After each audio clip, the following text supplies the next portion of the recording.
नमस्ते, good morning, सत श्री अकाल। मैं आपका दोस्त दिवाकर चौधरी आपका स्वागत करता हूं आपके अपने पसंदीदा यूट्यूब चैनल परीक्षागढ़ में। दोस्तों, आज की क्लास बेहद ख़ास है। डेली की क्लास आपको जानकारी है कि स्टैटिक जीके और करंट अफेयर्स की एक क्लास बहुत ख़ास होती है। आज की इस क्लास को चालू करने से पहले लेते हैं उस सवाल को जो हमने कल आपसे पूछा था। सवाल था कि तुलसीदास जी की अंतिम रचना कौन सी है। इसका सही उत्तर था ऑप्शन नंबर 1 यानी कि हनुमान बाहुक, जिसका सही उत्तर देने वाले लोगों में शामिल हैं मनीषा बेनीवाल, निशांत तोमर, दिव्या शर्मा, शिवांगी प्रजापति, अंकित निर्मल, इमरान मलिक, नेहा पांडे, जाट चौधरी, विजय सागर, लोकेश कुमार, पारुल सिंह, नीलम सोलंकी, वीरेंद्र सिंह, गोविंदा ठाकुर, अनिल श्रीवास्तव, आनंद कुमार आदि। इन सब लोगों को बहुत बहुत बधाई, बहुत बहुत शुभकामनाएं। सभी ने बिल्कुल ठीक जवाब दिया है। इसके अतिरिक्त मैं आप लोगों से बस इतना कहना चाहता हूं कि आप लोग अपनी मेहनत को अंजाम तो दे ही रहे हैं। इसके अतिरिक्त अगर आप करंट अफेयर्स और स्टैटिक जीके को सही से नहीं पढ़ पा रहे हैं तो आप फिर दिल्ली पुलिस के एग्ज़ाम में इतना अच्छा स्कोर नहीं कर पाएंगे। मनीषा बेनीवाल कल पूछ रही थी कमेंट बॉक्स में कि क्या जो करंट अफेयर्स के पढ़ने के साथ में लूसेंट का बुक पढ़ने का जो है वो दिल्ली पुलिस के लिए सफिशेंट रहेगा। तो मैं आपको बस ये बताना चाहता हूँ कि सफिशेंट है, बहुत है। लूसेंट के अंदर काफ़ी चीज़ें हैं, आप पढ़ सकते हैं, लेकिन आपको फैक्चुअल थोड़ा सा ज़्यादा ध्यान देना पड़ेगा क्योंकि स्टैटिक जीके के रोल कार्ड थी है कब कितना भी स्टैटिक जीके आ सकता है। ये भी हो सकता है कि 100% of the paper is come from static GK. Static GK means जो सीधे सीधे आंसर होते हैं जिनके, तो इस कारण से आप लूसेंट पढ़िए, बहुत अच्छा है। करंट अफेयर्स की क्लास करिए, बहुत अच्छा है। इसके अलावा मैं आपको ये सलाह और दूंगा कि आप इसमें जो अपना मैं 8 बजे लेकर के क्लासेज आ रहा हूँ ना, उनको और ध्यान से आप देखिए, क्योंकि ऐसा है कि मैंने उसमें पूरा का पूरा जो जीके पढ़ाने जा रहा हूँ वो ऐसे ही पढ़ाने जा रहा हूँ जैसे स्टैटिक जीके पढ़ाते हैं। ठीक है, बिल्कुल सारे के सारे। अगर आपको अनुभव आ रहा होगा, वो आप उन क्लासों को अगर लगातार देख रहे होंगे तो आपको ये पता चल रहा होगा कि हाँ बिल्कुल उसी श्रेणी पे ये सवाल है। मैंने पहला सवाल आपके लिए लगा दिया है भाई। पहले सवाल में आपसे ये कह रहा है कि स्वच्छ सर्वेक्षण जो हाल ही में सुर्खियों में रहा है उसके संबंध में क्या कथन सत्य है। पहला कथन कह रहा है कि स्वच्छ सर्वेक्षण वन पर्यावरण एवं जलवायु परिवर्तन मंत्रालय के तत्वावधान में होता है। दूसरा कह रहा है पहला स्वच्छ सर्वेक्षण 2014 में संपन्न हुआ था। तीसरा कह रहा है इंदौर एकमात्र शहर है जो लगातार 3 वर्षों से इस सर्वेक्षण में शीर्ष पर रहा है, या फिर इनमें से कोई नहीं। तो आपको 1 2 3 4 कमेंट करके बताना है।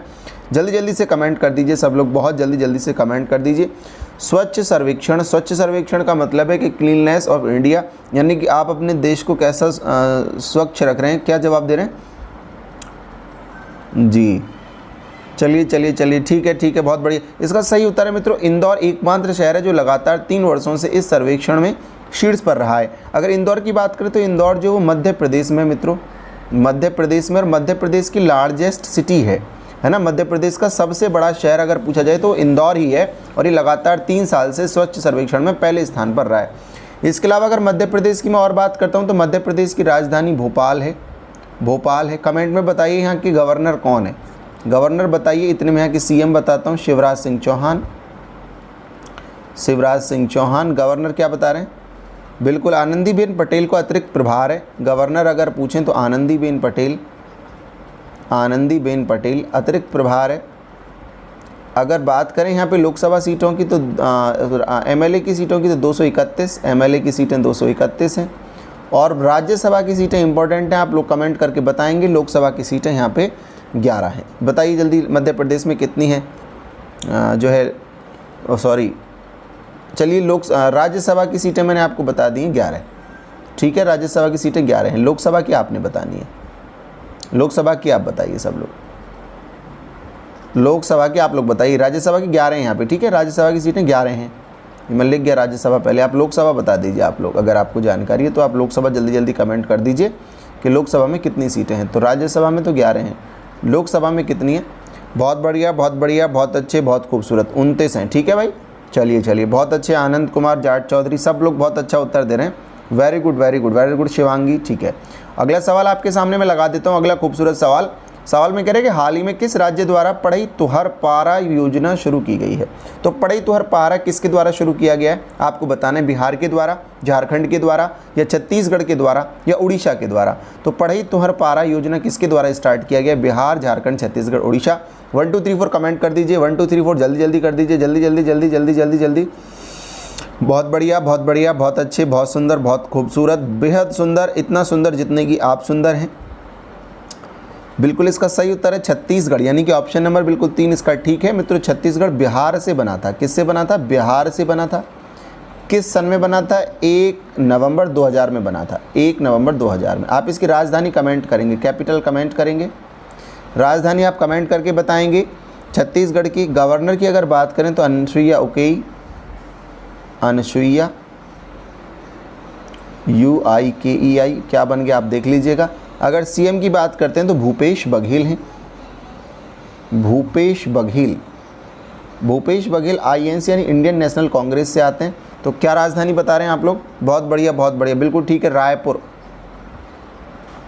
रायपुर यहाँ की कैपिटल यानी कि राजधानी। क्लियर है? सबको समझ में आ रहा है? अच्छा लग रहा है आप लोगों को? बताओ एक बार। अच्छा लग रहा है तो शेयर करके जाना है ना। अच्छा लग रहा है तो आप इसको शेयर करके जाना अपने सभी लोगों के, अपने सभी दोस्तों के साथ में आप शेयर करेंगे तो हमको बहुत अच्छा लगेगा। ठीक है भाई, चलिए सब लोग शेयर करके जाइएगा इस वीडियो को। इसके अंदर बहुत अच्छे अच्छे क्वेश्चंस हैं, मैं आपको बता रहा हूँ। पेपर के अंदर आजकल इसी तरीके के सवाल पूछे जा रहे हैं। आपको गवर्नर, CM ये सब पता होना चाहिए, गठन कब हुआ था इवन ये भी पता आपको होना चाहिए। अगला सवाल भी मैं आपके सामने लगाता हूँ। सवाल कह रहे हैं कि हाल ही में ई-संजीवनी प्लेटफॉर्म के 2 लाख परामर्श पूरे हुए हैं। इस प्लेटफॉर्म के संबंध में सत्य कथन कौन सा है कि यह टेलीमेडिसिन प्लेटफॉर्म है, या इस प्लेटफॉर्म में 2 प्रकार की सेवाएं ई-संजीवनी और ई-संजीवनी OPD है, या वर्तमान में तमिलनाडु ई-संजीवनी OPD सुविधा का लाभ उठाने वाला राज्य है। आपको बताना है कि कौन सा कथन सही है। अगर आपको ये सारे ही कथन ठीक लग रहे हैं तो आप इसमें ऑप्शन नंबर 4 भी मेरे को बता सकते हैं। तो 1 2 3 4 आप कमेंट कर दीजिए, इतने मैं आपको बताता हूँ कि स्वास्थ्य और परिवार कल्याण मंत्रालय की ई-संजीवनी डिजिटल प्लेटफॉर्म ने 2 लाख टोली परामर्श पूरे कर लिए हैं। यह कीर्तिमान 9 अगस्त के बाद केवल 10 दिनों की छोटी अवधि में ही हासिल कर लिया गया। मतलब 9 अगस्त के बाद 10 दिन में ही इसको हासिल कर लिया गया था। तो इसमें ये सारे के सारे जो आप देख रहे हैं, सारे के सारे इसमें ऑप्शन ठीक है। ये टेलीमेडिसिन प्लेटफॉर्म भी है। ये एक प्लेटफॉर्म 2 प्रकार की देता है, ई-संजीवनी और ई-संजीवनी OPD, ये सुविधा को लेता है। दोस्तों मैं अगर थोड़ा सा इसके पीछे जाना चाहता हूँ तो अभी जो पिछले मैंने जो सवाल आपसे कहा था ना, ये वाला जो सवाल था कि पढ़ई तुहर पारा योजना, इसमें मेरे को ये रह गया कि ये पढ़ई तुहर पारा योजना क्या चीज़ है। तो ये क्या है कि कोविड जो चल रहा है अभी, कोविड के दौरान में हर एक बच्चे तक शिक्षा पहुंचे, ऐसा करके योजना चालू करी। यानी छत्तीसगढ़ सरकार द्वारा कोरोना वायरस संक्रमण के दौरान प्रत्येक बच्चे तक शिक्षा पहुंचाने के लिए पढ़ई तुहर पारा योजना शुरू करेगी। छत्तीसगढ़ के मुख्यमंत्री भूपेश बघेल ने स्वतंत्रता दिवस पर इसकी घोषणा की थी। कब करी थी? स्वतंत्रता दिवस पर तो घोषणा करी थी। और किसके लिए करी थी? जो कोविड-19 में बच्चे क्या नहीं कर पा रहे हैं, पढ़ाई नहीं कर पा रहे हैं, उन तक पढ़ाई पहुँचे। तो इस परियोजना के तहत इन्होंने ऐसा किया था। क्लियर है ना? आपको समझ में आ रहा है? चौथा सवाल आपके सामने बेहद खूबसूरत, बहुत ही सुंदर, बहुत ही जोरदार, इतना सुंदर कि इतने सुंदर तो इस सवाल के बराबर आप लोग भी नहीं है। सवाल कह रहे हैं कि हाल ही में विश्व मानवता दिवस मनाया गया। कब मनाया गया? World humanity day, world humanity day यानी विश्व मानवता दिवस 16, 17, 19 अगस्त को, या फिर इनमें से कभी भी मनाया ही नहीं गया। आपको बताना है मित्रों। तो विश्व मानवतावादी दिवस 19 अगस्त को दुनिया भर के लोगों द्वारा मनाया जा रहा है। इस दिन का मुख्य उद्देश्य मानवीय कर्मियों और श्रमिकों को श्रद्धांजलि देना है जिन्होंने मानवीय सेवा के लिए अपना जीवन खो दिया।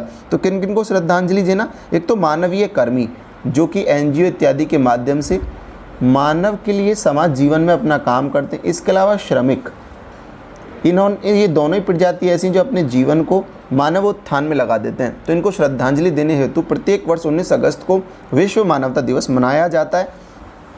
तो आप लोगों को ऐसा पता होना चाहिए। ठीक है, अगला सवाल है कि हाल ही में केंद्र सरकार ने 3 हवाई अड्डों को PPP योजना के अंतर्गत विकसित करने की मंजूरी दी है। जयपुर, गुवाहाटी, तिरुवनंतपुरम, जयपुर, हैदराबाद, बेंगलुरु, गुवाहाटी, अहमदाबाद, जयपुर, हैदराबाद, अहमदाबाद और बेंगलुरु, इनको आपको बताना है। तो आप देख रहे हैं PPP योजना। तो PPP योजना आप इसको परिवार पहचान पत्र योजना हरियाणा वाली मत समझ लेना। तो मैं आपको वैसे बता देना चाहता हूँ PPP योजना जो है एक परिवार पहचान पत्र योजना है, ये वाली नहीं है, वो अलग है। परिवार पहचान पत्र योजना, मैं ऐसी जानकारी दे रहा हूँ, इतने आप कमेंट में बताएं। तो ये हरियाणा ने चालू करी है।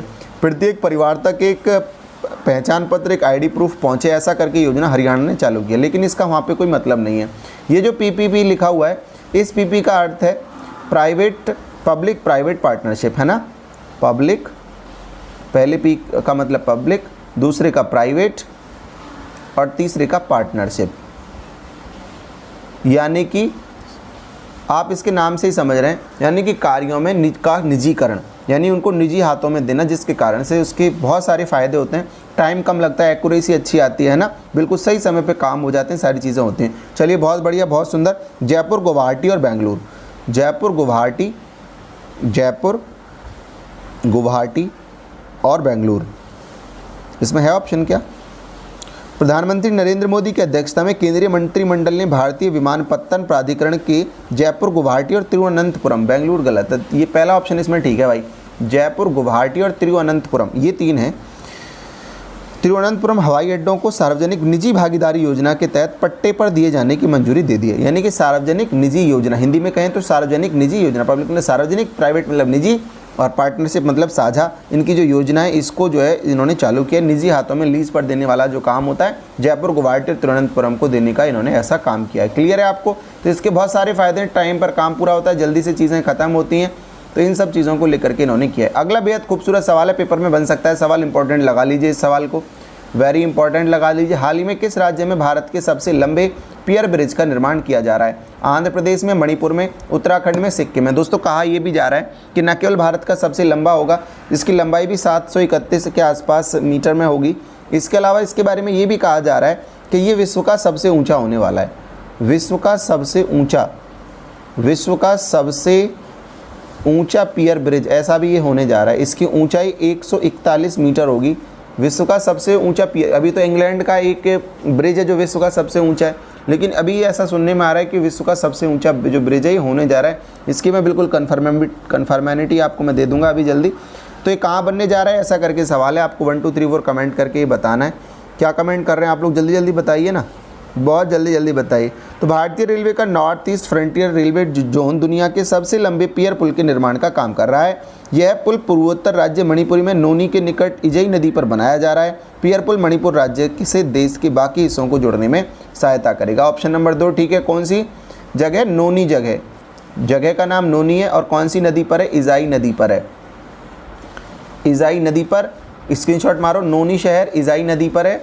विश्व का सबसे ऊंचा 141 मीटर का ये बनाया जा रहा है। ठीक है, रेलवे का पुल है जो नॉर्थ ईस्ट अपना रेलवे जोन है उसके द्वारा ये बनाया जा रहा है। सबको क्लियर हो रहा है? अच्छा लग रहा है सबको? जल्दी स्क्रीनशॉट मार दीजिए, बहुत जल्दी से मार दीजिए, आगे बढ़ेंगे फिर।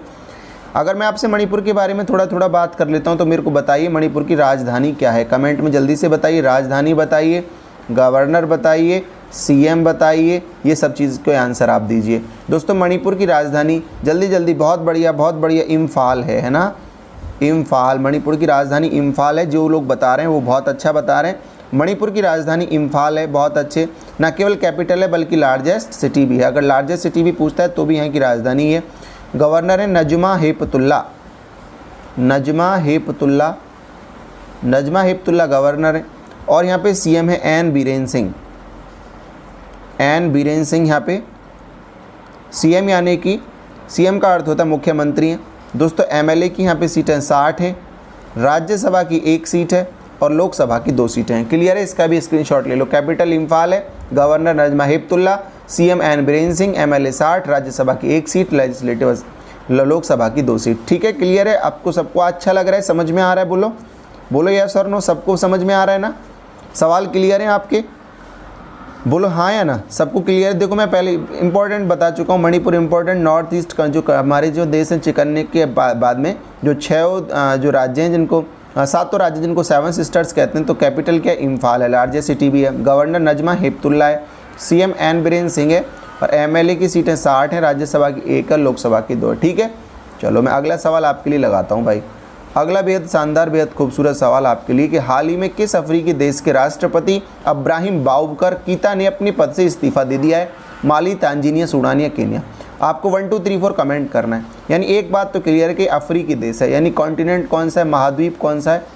तो महाद्वीप तो भाई अफ्रीका है। ठीक है, महाद्वीप तो अफ्रीका है, यानी कि कॉन्टिनेंट कौन सा है? अफ्रीका। देश का नाम पूछ रहा है, 1 2 3 4 कमेंट करके बताओ भाई, जल्दी जल्दी कमेंट करके बताइए, जल्दी जल्दी। बहुत बढ़िया, माली इसका पहला उत्तर। ठीक है, पश्चिम अफ्रीकी देश माली के राष्ट्रपति इब्राहिम बाउबकर, राष्ट्रपति का नाम इब्राहिम बाउबकर ने, कीता ने, इसका पूरा नाम है इब्राहिम बाउबकर कीता ने अपने पद से 18 अगस्त को इस्तीफा दे दिया। देश के एक अप्रत्याशित घटनाक्रम में विद्रोही सैनिकों ने राष्ट्रपति आवास का घेराव किया और हवा में गोलीबारी करते हुए उनको बंधक बना लिया गया। दोस्तों यहाँ पे क्या है कि एक ही पार्टी की सरकार है, तानाशाही जिस तरीके से उत्तर कोरिया में जैसे चाइना में चलती है, इसी तरीके से यहाँ पर भी यही अफ्रीका का एक देश है। यहाँ की सेना ने तख्ता पलट करके यहाँ जो है बंधक बना लिया यहाँ के जो राष्ट्रपति थे, साथ ही प्रधानमंत्री को भी बना लिया था।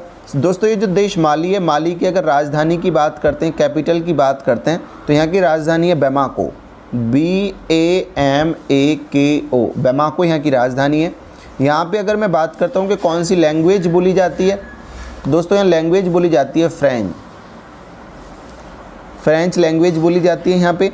चेयरमैन ऑफ द पार्टी में जो जैसे वहाँ पे किम जोंग है, और चाइना में जैसे शी जिनपिंग बना बैठा है, इसी तरीके से यहाँ पे एसिमी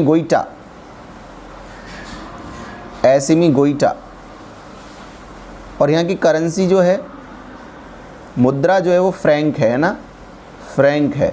क्लियर है आपको? महाद्वीप कौन से में? अफ्रीका पे में। कैपिटल बैमाको, लैंग्वेज फ्रेंच, चेयरमैन है एसिमी गोइटा, और यहाँ पे करेंसी फ्रैंक है। क्लियर है? सबको आ रहा है समझ में? माली देश है अफ्रीकन कॉन्टिनेंट में। अगला सवाल है कि हाल ही में डेथ वैली धरती का सबसे ज़्यादा तापमान दर्ज होने के कारण चर्चा में रही है। यह डेथ वैली अमेरिका के किस राज्य में स्थित है?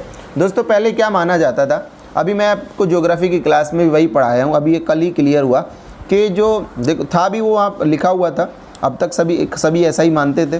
तो जो अपना अफ्रीकन कॉन्टिनेंट है, वहाँ पे एक देश है लीबिया। लीबिया का एक शहर है अल अजीजिया।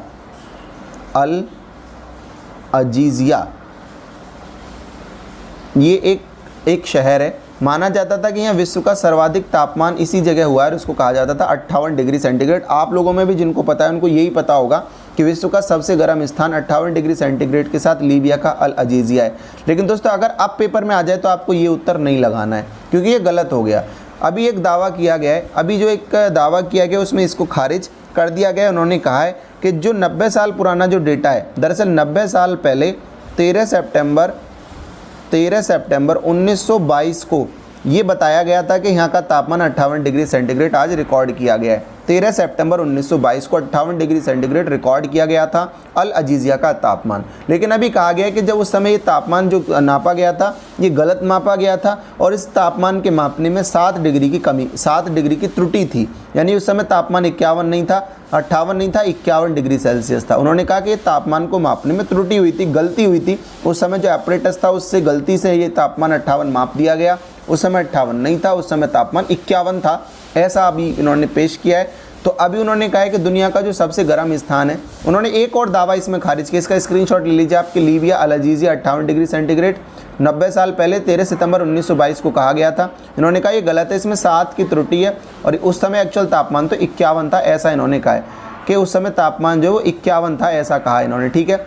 दूसरा एक और दावा होता था कि जो डेथ वैली है, दूसरा एक और दावा था कि डेथ वैली का भी जब मापा गया था सबसे ज़्यादा तापमान 10 जुलाई 1913 को, 10 जुलाई 1913 को, तो कहा गया था कि इसका तापमान जो 56.70 डिग्री था, 56.60 डिग्री, यह भी गलत था।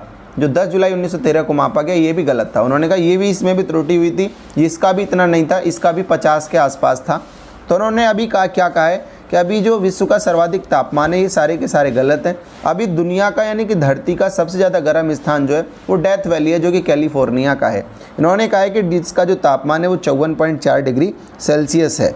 इन्होंने कहा है कि 54.4 डिग्री सेल्सियस डेथ वैली का तापमान है, जो कि अमेरिका के पूर्व कैलिफोर्निया के डेथ वैली में 16 अगस्त को दुनिया का सबसे ज़्यादा तापमान, 16 अगस्त 2020 याद रखना है, 16 अगस्त 2020 को दुनिया का सबसे ज़्यादा तापमान 54.4 डिग्री सेल्सियस रिकॉर्ड किया गया है। धरती के किसी भी हिस्से में अब तक इससे अधिक तापमान कहीं भी रिकॉर्ड नहीं किया गया है। यानी कि जो किया गया था लीबिया वाला, उसको गलत साबित कर दिया गया।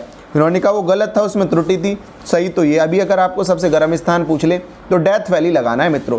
डेथ वैली यूएसए कैलिफोर्निया का एक रेगिस्तान है, एक डेजर्ट है ना, एक रेगिस्तान यानी कि एक डेजर्ट है। भारत का चुरू है ना, पाकिस्तान का, एशिया का पूछे तो जकोआबाद अभी जो पाकिस्तान में वो है। सबको क्लियर है? कोई इसमें डाउट तो नहीं है? अगर है तो आप कमेंट करके एक बार बता दीजिए। चलिए बहुत बढ़िया, आपको क्लियर हो गया। अभी आप उत्तर में सबसे गर्म स्थान डेथ वैली लगाएंगे, कैलिफोर्निया अमेरिका का। लीबिया का अल अजीजिया नहीं लगाएंगे, वो 90 साल पुराना इन्होंने क्या है ध्वस्त कर दिया, कहा कि वो गलत था। अगला सवाल आपके सामने कि हाल ही में किस देश ने बांग्लादेश को तीस्ता परियोजना के लिए $1 बिलियन देने की पेशकश की है? ऐसा एक ही देश है दुनिया में जो दूसरे देशों के साथ में ऐसे धोखे करता है, तो वो चाइना है। उन्होंने कहा है कि हम आपको तीस्ता परियोजना के लिए $1 बिलियन देंगे। अगर मैं थोड़ा तीस्ता नदी की बात कर लेता हूँ तो ये चीन से भारत में आती है। भारत में आती है, ये सिक्किम में ब्रह्मपुत्र नदी से ही निकलती है। वैसे तो ये सिक्किम में आती है, सिक्किम से ये फिर पश्चिम बंगाल जाती है, पश्चिम बंगाल से ये सीधा बांग्लादेश जाती है। ठीक है ना भाई, पश्चिम बंगाल से ये सीधा बांग्लादेश चली जाती है। भारत से एंट्री करती है सिक्किम में एंट्री करती है, सिक्किम में एंट्री करती है नाथुला पास पर। कौन से दर्रे पर भाई? नाथुला दर्रे से सिक्किम में एंट्री करती है। नाथुला दर्रे से तीस्ता नदी सिक्किम में एंट्री करती है, सिक्किम से पश्चिम बंगाल जाती है, फिर बांग्लादेश जाती है। दरअसल ये जब नाथुला दर्रे से एंट्री करती है तो ये जो है तीस्ता के रूप में एंट्री नहीं करती है, ये ब्रह्मपुत्र के रूप में ही एंट्री करती है। और वहाँ पे एक झील है जो कि विश्व की सबसे ऊंची, स्क्रीनशॉट लेना जल्दी, सिक्किम में जाती है पश्चिम बंगाल से बांग्लादेश, नाथुला दर्रे पर, जल्दी स्क्रीनशॉट ले लीजिए। फिर मैं आपसे ये कह रहा हूँ कि भाई ये जो जब सिक्किम से एंट्री करती है ना, तो सिक्किम में तो ये एंट्री ब्रह्मपुत्र के रूप में ही करती है, नाथुला पास पर, नाथुला दर्रे पर करती है। वहाँ पर दुनिया की सबसे ऊंची एक झील है, दुनिया की सबसे ऊंची झील, और भारत की भी होगी फिर तो, दुनिया की सबसे ऊंची झील, नाम है भाई चोलहामू। ठीक है, चोलहामू, इसको लिखते हैं हिंदी इंग्लिश में ऐसे TSOLHAMU, चोलहामू है ना। ठीक है, चोलहामू ऐसे लिखते हैं इसको। तो जो चोलहामू है वो दुनिया की सबसे ऊंची झील है, भारत की सबसे ऊंची झील है। वहीं से निकलती है कौन सी नदी? तीस्ता नदी यहीं से निकलती है। तीस्ता नदी कहाँ से निकलती है? चोलहामू जो झील है वहाँ से निकलती है। ठीक है, अभी इस प्रोजेक्ट पर काम करने के लिए चाइना ने कहा है कि हम आपको $1,00,000 बिलियन का कर्जा देंगे। पाकिस्तान और नेपाल के बाद अब चीन बांग्लादेश पर भी अपनी धाक जमाने की कोशिश में लगा हुआ है। चीन ने बांग्लादेश की तीस्ता नदी परियोजना के लिए $1 बिलियन कर देने का ऐलान कर दिया है। अगला बेहद खूबसूरत सवाल आपके सामने ये लग रहा है कि हाल ही में केंद्र सरकार ने सामान्य योग्यता परीक्षा यानी CET आयोजित कराने के लिए राष्ट्रीय भर्ती एजेंसी यानी कि NRA नेशनल रिक्रूटमेंट एजेंसी को मंजूरी दे दी है। इसके लिए कितना वित्त निर्धारित किया गया है? तो ये 1517.57 करोड़। दुनिया भर की वीडियो आ गई, आपको यही नहीं पता चला कितना इसके लिए वित्त किया गया है। पेपर में सवाल बनेगा तो ये उत्तर आएगा। हम वही बताते हैं जो पेपर में आता है, कुछ अलग लेके आते हैं, कुछ अच्छा लेकर आते हैं, कुछ मस्त लेके आते हैं। मैंने कंपटीशन गुरु चैनल पे इसके पूरा जो NRA और CET के बारे में पूरी जानकारी डिटेल्स भी आपको डाल दी हैं। दोस्तों NRA CET क्या है कि एक कॉमन जो टी है, जैसे कि मैं आपको शॉर्ट में इसमें बता देता हूँ। जैसे कि मान के चलिए आप SSC का या RRB का या IBPS का एग्ज़ाम देने के लिए जाते हैं, SSC का, RRB का या IBPS का एग्ज़ाम देने के लिए आप जाते हैं, तो इन सभी एग्ज़ाम को अगर आप देने के लिए जा रहे हैं तो आप क्या करते हैं? Tier 1 का एग्ज़ाम देते हैं सबका अलग अलग, और फिर Tier 2 का एग्ज़ाम देते हैं सबका अलग अलग, है ना। तो अभी क्या होगा, ये जो Tier 1 का एग्ज़ाम है सबका अलग अलग ना होके एक ही हो जाएगा।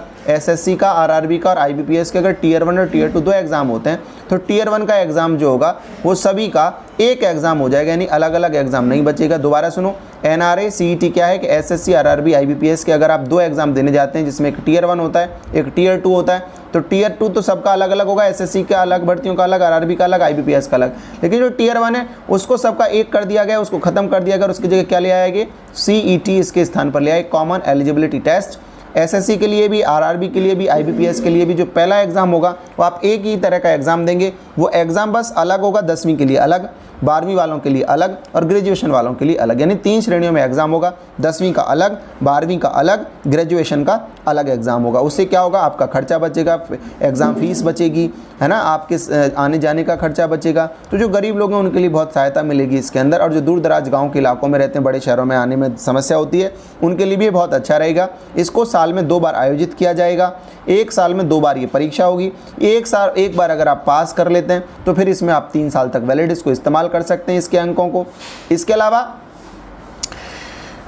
इसमें और भी जैसे चीज़ें मैं छोटा मोटा बताना चाहूँ। हालांकि मेन चीज़ तो ये है कि ग्रेजुएशन के लिए अलग है, 10वीं के लिए अलग है, 12वीं के लिए अलग है। SSC, IBPS, RRB के Tier 1 को आप नहीं देंगे, एक ही एग्ज़ाम देंगे तीनों का, जिसका नाम CET होगा, यानी कॉमन एलिजिबिलिटी टेस्ट होगा। एक साल में 2 बार होगा, एक बार पास करेंगे 3 साल के लिए होगा। कोई बाध्यता नहीं है, कितनी भी बार आप एग्ज़ाम को दे सकते हैं, रिजर्वेशन इसमें भी लगेगा। ठीक है, क्लियर है? चलिए, और कोई बात होगी तो आप मुझसे कमेंट बॉक्स में पूछ लीजिएगा, मैं आपको बता दूंगा। अगला सवाल कह रहा है कि प्रकाश का वेग सबसे पहले किसने मापा था? आपसे पूछ रहा है, बताओ किसने मापा था? न्यूटन ने, रोमर ने, हॉकिंस ने, या डॉक्टर भाभा ने? लाइव चैट में इसका उत्तर नहीं देना है आपको, इसका उत्तर देना है आपको कमेंट बॉक्स में। जो भी आपको सही उत्तर इसका लगता है आप कमेंट बॉक्स में लिख दीजिए। अगर आप सही जवाब देते पाए जाते हैं तो कल 22 तारीख के सेशन में हम आपके नाम को लेंगे और आपके नाम को लिख करके आप सुशोभित करेंगे परीक्षागढ़ चैनल पर आपके नाम के साथ में ही। दोस्तों इस वीडियो को अगर आपको पसंद आया, अच्छा लगा स्टैटिक जीके की दृष्टि से और करंट अफेयर्स की दृष्टि से, तो इसको आप लिंक को कॉपी करके अपने दोस्तों के साथ में शेयर कर दीजिएगा। नमस्ते, टेक केयर, बाय बाय, बहुत बहुत धन्यवाद। हमें अच्छा लगता है आपसे डेली सुबह आके मिलना और आपसे बातचीत करना। मिलेंगे अब आपको रात को 8 बजे जीके की क्लास में, लेकिन उससे पहले 5 बजे कंपटीशन गुरु चैनल पर आप रीजनिंग की क्लास भी करना ना भूलें। हमारा टेलीग्राम चैनल परीक्षागढ़ है, उसको जाके आप सब्सक्राइब कर लीजिए, जिस पे अपना जो लोगो है, देखो ये वाला लगा हुआ है, ये सेम लोगो उस पर लगा हुआ है परीक्षागढ़ वाला, आप उसको देख लीजिए। इंग्लिश में लिखना है परीक्षागढ़, PRIKSHAGARH, इसको आप सब्सक्राइब कर दीजिए। यहाँ आपको सभी PDF एक साथ मिला करेंगी। ठीक है, नमस्ते, टेक केयर, बाय बाय, मुलाकात कल करेंगे अब।